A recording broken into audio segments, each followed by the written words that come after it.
ഓം നമോ ഭഗവതേ വാസുദേവായ. പൂതനാമോക്ഷത്തിന് ശേഷം ശകടാസുര വധം. ശകടാസുരനെ കൃഷ്ണൻ എങ്ങനെയാണ് വധിക്കുന്നത് എന്നാണ് ഇനി നമ്മൾ പറയാൻ പോകുന്നത്. 42-ാം ദശകം, അതിലെ 1-ാമത്തെ ശ്ലോകം.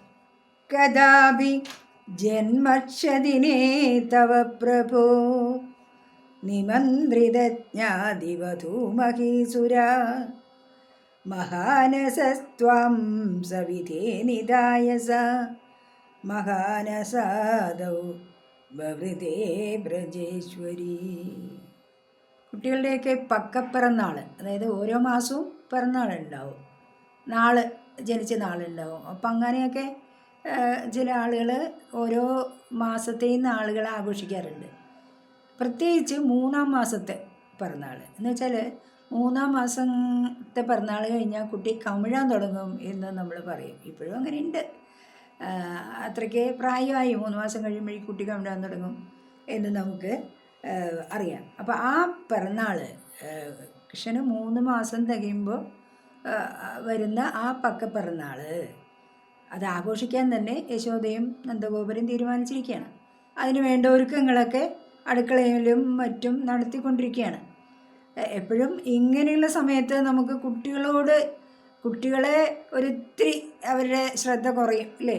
അപ്പോൾ യശോദ പക്ഷേ എന്ത് ചെയ്തു, കുട്ടിയെ, അവർ കർഷകരൊക്കെ ആയതുകൊണ്ട് ഒരു വലിയ വണ്ടി അവിടെ ഉണ്ട്, അതിൻ്റെ അടുത്ത് കുട്ടിയെ കിടത്തിയിട്ട് ബാലകന്മാരെ, കുട്ടികളെയൊക്കെ അവരെ നോക്കാൻ ഏൽപ്പിച്ച് ഈ മറ്റു കാര്യങ്ങളിലേക്കായിട്ട്, അടുക്കള കാര്യങ്ങളും അതുപോലെ ഈ ബ്രാഹ്മണരെയൊക്കെ സ്വീകരിക്കേണ്ട കാര്യങ്ങളെക്കുറിച്ചൊക്കെ അന്വേഷിക്കാനായിട്ട് തിരക്കിട്ട് അങ്ങോട്ട് പോയി. അതാണ് ഇതിൽ പറയുന്നത്. വണ്ടിയുടെ രൂപത്തിൽ ഭഗവാനെ കൊല്ലാൻ ഒരു അസുരൻ വരികയാണ്, ശകടാസുരൻ എന്ന് പറയാം. ആ അസുരൻ്റെ അന്ത്യത്തെക്കുറിച്ചാണ് നമ്മൾ ഈ ശ്ലോകത്തിൽ പറയുന്നത്.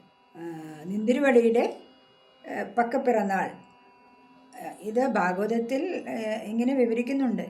അതായത് 3 മാസം തികയുന്ന പക്കപ്പിറന്നാൾ, അന്ന് കുഞ്ഞ് കമിഴാൻ തുടങ്ങും, ഞാൻ പറഞ്ഞല്ലോ, എന്നാണ് സങ്കല്പം. അന്നത്തെ ആഘോഷത്തിനും സദ്യയിലുമൊക്കെ പങ്കെടുക്കാനായി ബന്ധുക്കളായ പുരുഷന്മാരെയും ഗോപന്മാരെയും അവരുടെ ഗോപസ്ത്രീകളെയും അതുപോലെ കുട്ടികളെയും ബ്രാഹ്മണരെയും ഗോകുല നായികയായ യശോദ ക്ഷണിച്ചിട്ടുണ്ട്. വന്നവരെ വേണ്ട വിധം സത്കരിക്കേണ്ടത് അമ്മയുടെ കടമയാണല്ലോ.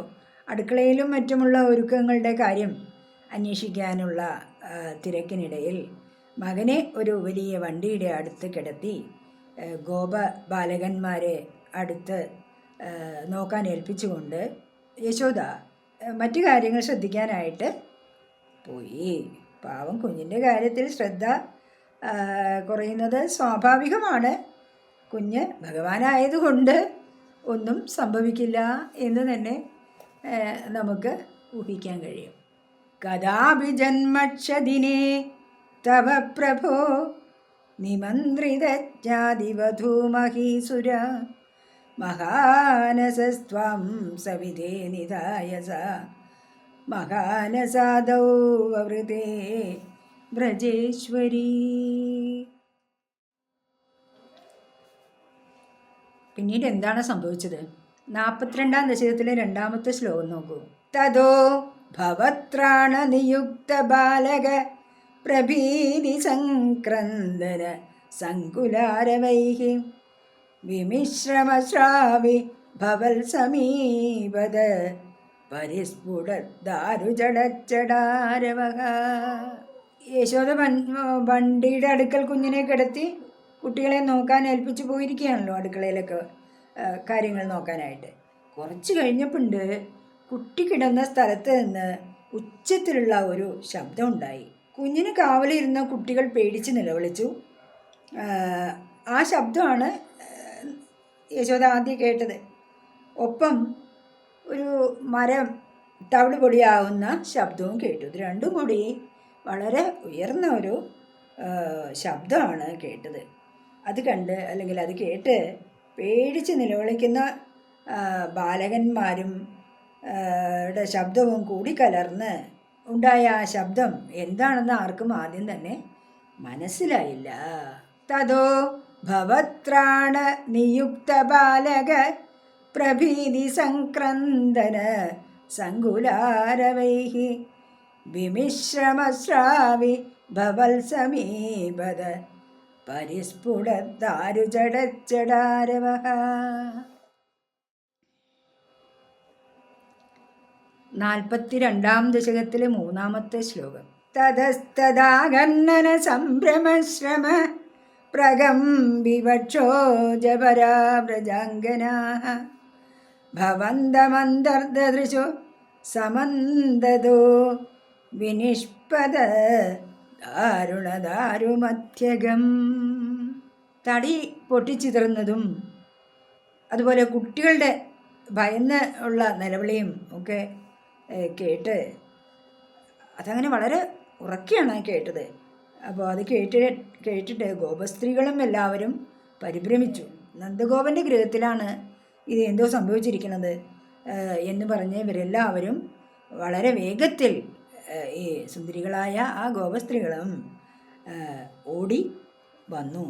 പരിഭ്രമം കൊണ്ട് നന്ദഗോപരുടെ ഗൃഹത്തിലേക്ക് ഓടിയപ്പോൾ തീവ്രമായ ശ്വാസഗതി മൂലം അവരുടെ വക്ഷോജങ്ങൾ കുലുങ്ങി എന്ന് കവി ഒരു ഭംഗിയായിട്ട് പറയുകയാണ്. യശോദയുടെ അന്തഃപുരത്തെ എത്തിയ അവർ എന്താണ് കണ്ടത്? കണ്ണനെയാണ് തെളിയുന്നത്. കുട്ടി എവിടെ അല്ലേ? എപ്പോഴും നമ്മൾ എന്തെങ്കിലും ശബ്ദമൊക്കെ കേട്ട് കഴിഞ്ഞാൽ നമ്മുടെ കൊച്ചുകുട്ടിക്ക് എന്തെങ്കിലും സംഭവിച്ചിട്ടുണ്ടാവുമോ എന്നാണ് നമുക്ക് പേടി. അപ്പോൾ കുട്ടി എവിടെ എന്ന് എല്ലാവരും തിരയുകയാണ്. അപ്പോൾ എന്താ കണ്ടത്? അവർ പൊട്ടിച്ചിതറി കിടക്കുന്ന തടിയുടെ ആ വണ്ടിയുടെ ഭാഗങ്ങളെല്ലാം പൊട്ടിച്ചിതറിയിരിക്കുകയാണ്. വണ്ടിയൊന്നുമില്ല അവിടെ. ആ മരക്കഷ്ണങ്ങളുടെ ഇടയിൽ നമ്മുടെ കണ്ണനുണ്ണി ഒരു കുഴപ്പമില്ലാണ്ട് പുഞ്ചിരിച്ചങ്ങനെ ഇരിക്കുകയാണ്. ഇതാണ് ഗോപസ്ത്രീകളും മറ്റും അതുപോലെ യശോദയൊക്കെ കണ്ടത്. തതസ്തദാകർണന സംഭ്രമശ്രമ പ്രകമ്പിവക്ഷോജപരാവ്രജാംഗനാ ഭവന്തമന്തർദൃശോ സമന്തതോ വിനിഷ്പദദാരുണ ദാരുമധ്യകം.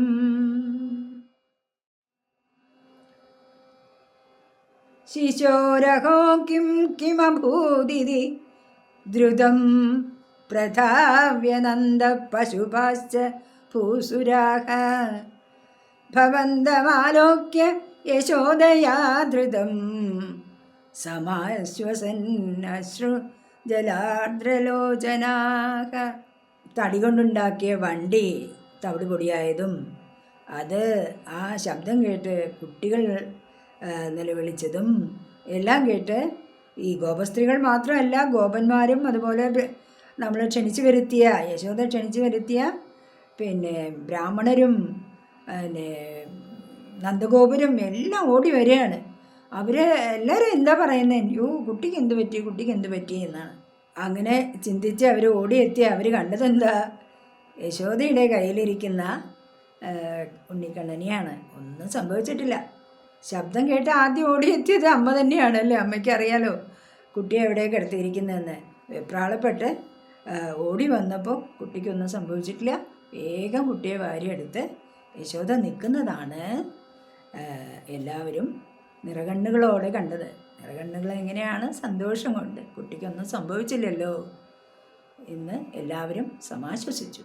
ശിശോരഹോ കിമഭൂതിതി ദ്രുതം പ്രതാപ്യ നന്ദപശുപാശ്ച ഭൂസുരാഃ ഭവന്തമാലോക്യ യശോദയാ ധൃതം സമാശ്വസന്നശ്രുജലാർദ്രലോചനാഃ.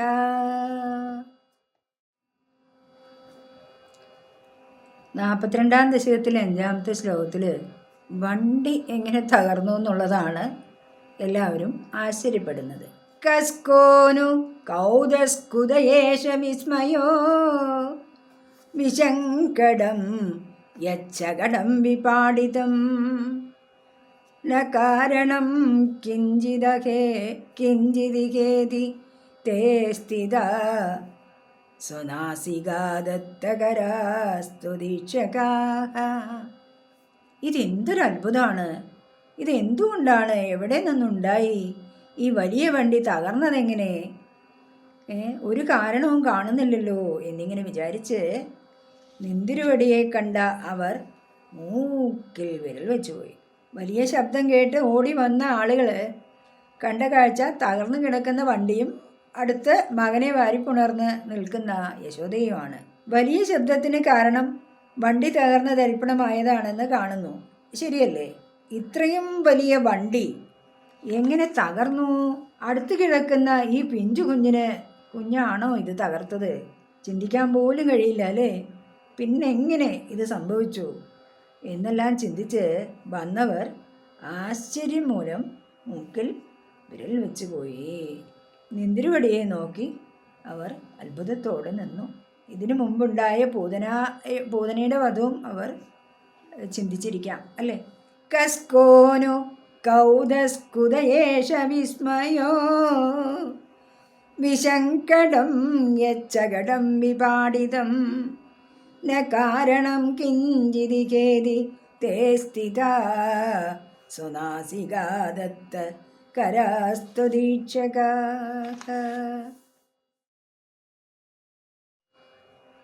വണ്ടി തകർന്നത് എങ്ങനെയാണെന്ന് കുട്ടികൾ പറയുകയാണ്.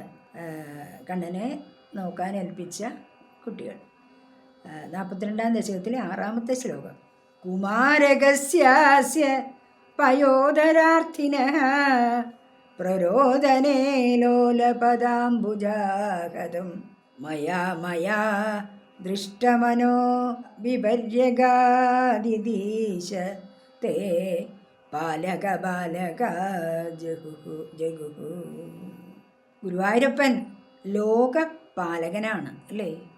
അല്ലയോ ലോകപാലക, വണ്ടി എങ്ങനെ തകർന്നു എന്ന് തീരുമാനിക്കാനാകാതെ ഗോപന്മാരും ഗോപസ്ത്രീകളും അമ്പരന്നിരിക്കവേ യശോദ ശിശുവിന് കാവലിരുത്തിയിരിക്കുന്ന ഗോപബാലകന്മാർ അവർ പറയുകയാണ്, ഈ കുഞ്ഞ് അമ്മിഞ്ഞ പാലിന് വേണ്ടിയിട്ട് പാല് വേണമെന്ന് പറഞ്ഞ് കൈയും കാലും ഇട്ടടിച്ച് കരഞ്ഞു. അപ്പോൾ ആ കാലുകളുടെ അടിയേറ്റിട്ട് താമരപ്പൂ പോലെ മൃദുലമായ മനോഹരവുമായ ആ പാദങ്ങളുടെ അടിയേറ്റാണ് ഈ വണ്ടി തകർന്നത്. ഞാൻ കണ്ടതാ എന്ന് കുട്ടികൾ പറയാൻ തുടങ്ങി. അക്കാര്യത്തിന് എന്തായാലും ഒരു തീരുമാനമായി അല്ലേ? ഇനി സംശയിച്ച് ബുദ്ധിമുട്ടേണ്ട. കാരണം കുഞ്ഞിൻ്റെ കാലിൻ്റെ അടിയേറ്റാണ് ആ വലിയ വണ്ടി തകർന്നത്. കുമാരകസ്യാസ്യ പയോധരാർത്ഥിന പ്രരോദനേ ലോലപദാംബുജാഹതം മയാ ദൃഷ്ടമനോ വിപര്യഗാദിദീശ തേ പാലക ജഗുഹു. 42-ാം ദശകത്തിലെ 7-ാമത്തെ ശ്ലോകം നോക്കൂ. ഭിയാ തദാ കിഞ്ചിദജാനതാമിദം കുമാരകാണാമതിദുർഘടം വജഃ ഭവത്പ്രഭാവാവിദുരൈരതീരിതം മനാഗിവാശങ്കൃത ദൃഷ്ടപൂതനൈഃ.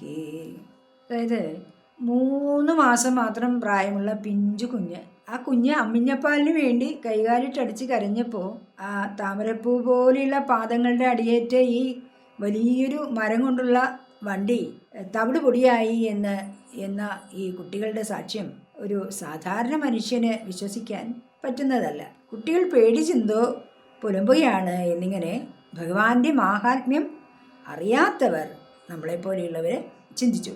പക്ഷേ പൂതനയുടെ മരണം കണ്ടവർക്ക് കുട്ടികളുടെ വാക്കുകൾ തള്ളിക്കളയാനും ആയില്ല. മല പോലെയുള്ള ആ പൂതനയുടെ ശവശരീരത്തിൻ്റെ നെഞ്ചിൽ കളിച്ചുകൊണ്ടിരുന്ന കണ്ണനെ കണ്ടവരാണ് ഈ ആളുകൾ.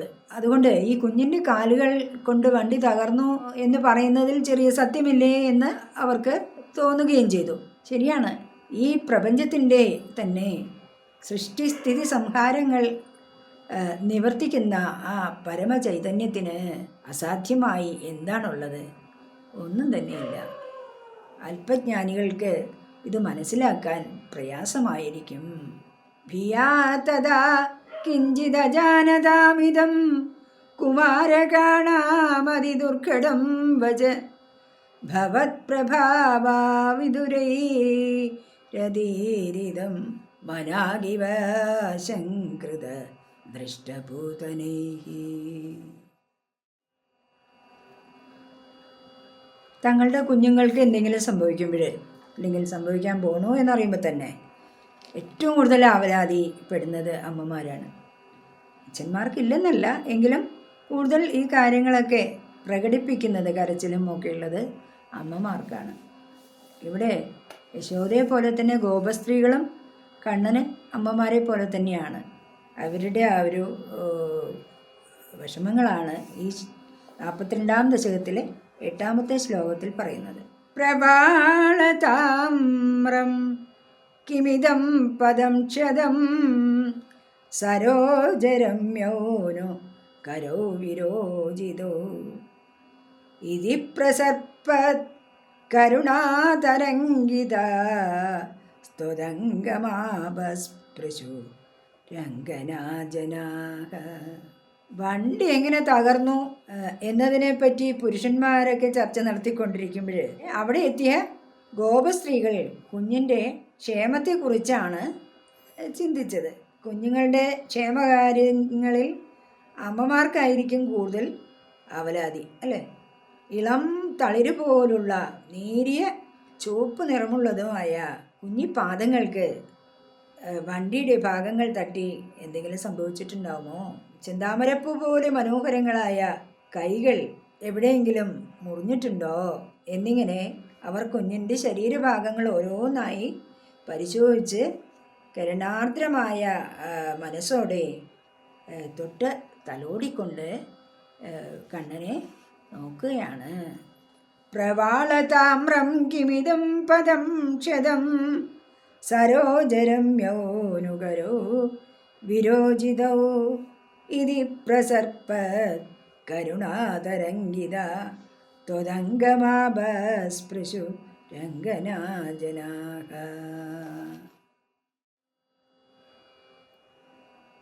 മക്കളോടുള്ള പിതാവിൻ്റെ വാത്സല്യം കൂടി നമുക്കറിയണമല്ലോ. 42-ാം ദശകത്തിലെ 9-ാമത്തെ ശ്ലോകത്തിൽ അതാണ് നമ്മൾ കേൾക്കാൻ പോകുന്നത്. അയേ സുതം ദേഹി ജഗത്പദേ കൃപാതരംഗപാദാത് പരിപാദമധ്യമേ ഇതി സ്മ സംഗൃഹ്യ പിതാ ത്വദംഗകം മുഹുർമുഹു ശ്ലിഷ്യതി ജാതകണ്ഡക. അമ്മമാരിങ്ങനെ കുട്ടിയെ പരിശോധിക്കലും കുട്ടിക്ക് എന്തെങ്കിലും മുറിവോ എന്തെങ്കിലും സംഭവിച്ചിട്ടുണ്ടോ എന്നൊക്കെ നോക്കുന്ന സമയത്ത് പാവം അച്ഛൻ നന്ദഗോപുരം അവിടെ നിൽക്കുന്നുണ്ട്. അദ്ദേഹവും പരിഭ്രാന്തനാണ്. സമാധാനമില്ല, കുട്ടിയെ ഒന്ന് എടുക്കണം. അദ്ദേഹം യശോദയുടെ കയ്യിൽ നിന്നും കുഞ്ഞിനെ വാങ്ങുകയാണ്, ഇപ്രകാരം പറഞ്ഞുകൊണ്ട്. അല്ലയോ യശോദേ, ഈശ്വരൻ്റെ കാരുണ്യം തുടരെ തുടരെ നമ്മളെ അനുഗ്രഹിക്കുന്നുണ്ട്. ഇപ്പോഴും അവനെ രക്ഷിച്ചത് ആ ജഗത്പതിയുടെ കാരുണ്യം തന്നെയാണ്.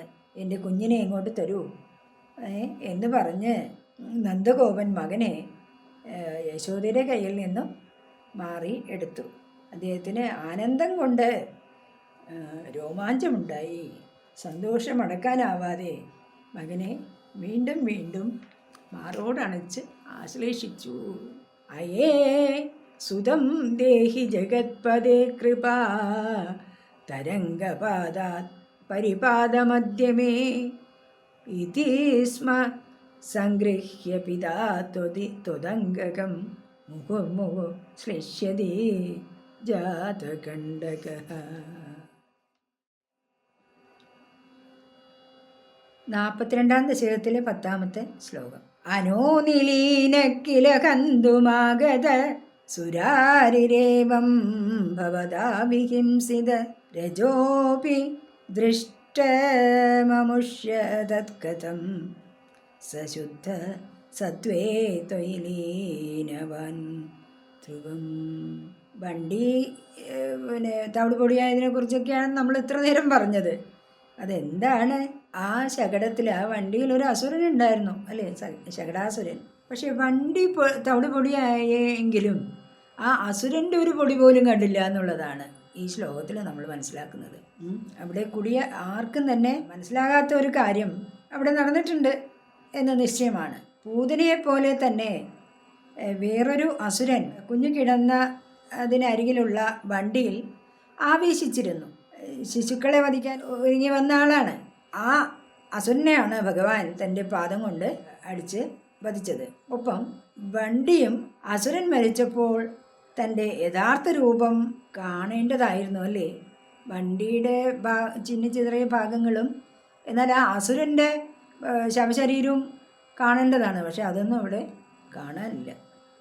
ഇവിടെ അത് സംഭവിക്കാത്ത എന്തുകൊണ്ടാണെന്ന് ചോദിച്ചാൽ ശുദ്ധസത്വ സ്വരൂപനായ ഭഗവാനിൽ ശരീരം ഉൾപ്പെടെ ആ അസുരൻ ലയിച്ചു. അദ്ദേഹത്തിന് മോക്ഷം കിട്ടി. കൊല്ലാൻ വന്നവന് മോക്ഷം കൊടുത്തു ഭഗവാൻ എന്നാണ് ഇതിൽ നിന്ന് നമുക്ക് മനസ്സിലാക്കാൻ കഴിയുന്നത്.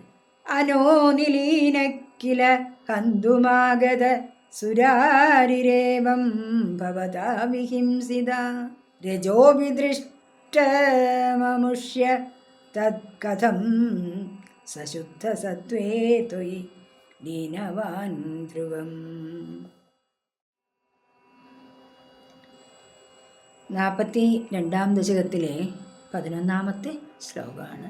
പ്രഭൂജിതൈസ്തത്ര തതോ വിജാതിഭിർ വിശേഷതോലംപിത മംഗളാശിഷ വ്രജം നിജൈർബാല്യരസൈർവിമോഹയന് മരുത്പുരാധീശ രുജാം ജഹീഹിമേ.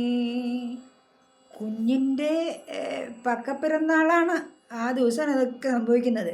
അത് ആഘോഷിക്കുന്ന ചടങ്ങിൽ അന്ന് ഇങ്ങനെയൊക്കെ സംഭവിച്ചെങ്കിലും കുട്ടി രക്ഷപ്പെട്ടല്ലോ. അപ്പോൾ ബ്രാഹ്മണർക്കും അതിഥികൾക്കും എല്ലാം ദാനം കൊണ്ടും സത്കാരം കൊണ്ടും തൃപ്തിപ്പെടുത്തി യശോദയും നന്ദഗോപുരം. അസാധാരണമായ സംഭവങ്ങൾ, അതായത് എന്താണ്, വലിയൊരു വണ്ടി തകർന്ന് തരിപ്പണമാവുകയും എന്നാൽ കുഞ്ഞ് രക്ഷപ്പെടുകയും ചെയ്തു അല്ലേ? ഒന്നും അത്ഭുതകരമായി രക്ഷപ്പെട്ടു. ബ്രാഹ്മണർ പ്രത്യേക പൂജകളൊക്കെ നടത്തി കുഞ്ഞിനെ അനുഗ്രഹിച്ചു. ഇനിയൊന്നും ഉണ്ടാവില്ല, കുട്ടിയെ ഭഗവാൻ രക്ഷിക്കും എന്നുള്ള ഒരു രീതിയിൽ നടത്തി. ബ്രാഹ്മണർ പ്രത്യേക പൂജകളൊക്കെ ഉണ്ണിക്ക് വേണ്ടി നടത്തി. ഇങ്ങനെ തൻ്റെ ബാലക്രീഡകൾ കൊണ്ട് ഭഗവാൻ ഗോകുലത്തെ ആനന്ദിപ്പിച്ചു. അങ്ങനെയുള്ള ഭഗവാനെ എൻ്റെ എല്ലാത്തരം രോഗങ്ങളെയും ഇല്ലാതാക്കണമേ എന്ന് ഭട്ടതിരി ആവശ്യപ്പെടുകയാണ് ഭഗവാനോട്. ഞാനും ആവശ്യപ്പെടുകയാണ്. എൻ്റെ നമ്മളെല്ലാവർക്കും പറയാം, നമ്മുടെ എല്ലാ രോഗങ്ങളെയും മാനസികവും ശാരീരികവുമായ എല്ലാ വിഷമങ്ങളെയും ഇല്ലാതാക്കണേ കൃഷ്ണ ഗുരുവായൂരപ്പ. പ്രപൂജിതൈസ്തത്ര തതോ വിജാതിഭിർ വിശേഷതോലംബിത മംഗളാശിഷ വ്രജം നിജൈർബാല്യരസൈർ വിമോഹയൻ മരുത്പുരാധീശ രുജാം ജഹീഹിമേ.